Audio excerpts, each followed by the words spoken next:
This edition is very different, but I think the bigger difference is probably the boat and being in a much smaller team. In 2014-15 with Team SCA we were 12 on board, so that was a lot to manage.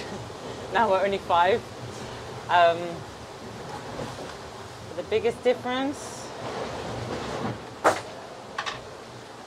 for the boys, I don't know. I mean, it definitely smells more. It smells more. You know, with Team SCA we were a big crew, 12 of us, and we were together a long time as well before the race, so we had quite established ways of doing things. But I think perhaps with girls there's no shame in getting someone to help you. So we always did everything in like pairs, or you know, if you couldn't finish the grind on the runner, someone would come on top of the handle and help you. And perhaps with guys it's a bit trickier with that. So yeah, I don't know. I think with the girls, yeah, there's a lot of helping each other out. The boys is, you know, you might offend them if you do that sometimes. For sure, on the IMOCA there is not much space. You can see that, and there's definitely not really any space for privacy. So yeah, there's a lot of nakedness. In fact, I think yesterday, like at least 2 or 3 people showered in front of me. But yeah, I mean, of course, like everyone just respects each other's privacy, and it's not a problem. But you can't be too shy. You just got to get on with it. To be honest, I think I've sailed in quite a lot of different teams now, and the biggest difference is between the characters of people, and it isn't so much the sex, to be honest. I mean, yes, sometimes I felt like with guys generally they work in a different way, but I don't know with this team if that's so true.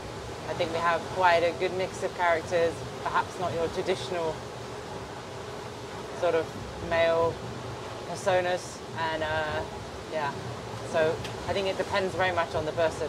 And for sure this team, and perhaps sort of the mentality in France and the single hand mentality is certainly a bit different to some of the kind of old school mentality that I was used to in the ocean race. So yeah, the characters are very different. For sure the ocean race has done a lot, you know, for female sailing, especially offshore sailing. You know, with SCA we were the first female team for a very long time, and in sort of faster modern boats, and since then they've really been pushing to have women in the race, so I think that's really created a pathway and something for other women to sort of focus on and go towards, so that's brilliant.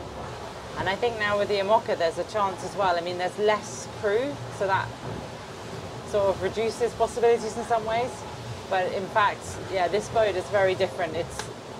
I mean, it is physical, but in a different way, and it's definitely not about being a 90-kilo man, you know. There's a lot of resilience, and there's a lot of other factors in play because it's quite a technical boat. So I think the IMOCA, certainly there's a big opportunity for women, and you see that lots of the really successful male IMOCA sailors, they're very small, they're not big strong men. So you know, I think it's always been the physicality that everyone focuses on as being the kind of drawback for women in racing, which I'm really not sure is a good argument offshore anyway, but certainly in the IMOCA I don't think that's valid at all.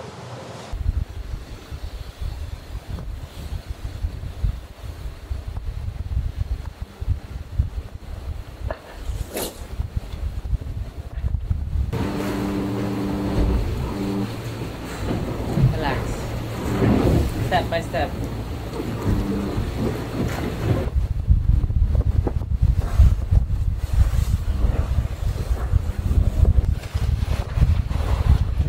It's more than 6 days.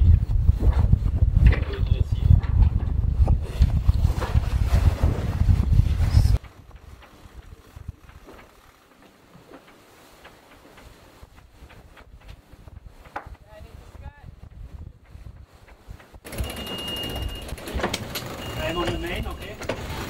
Yeah, let's go.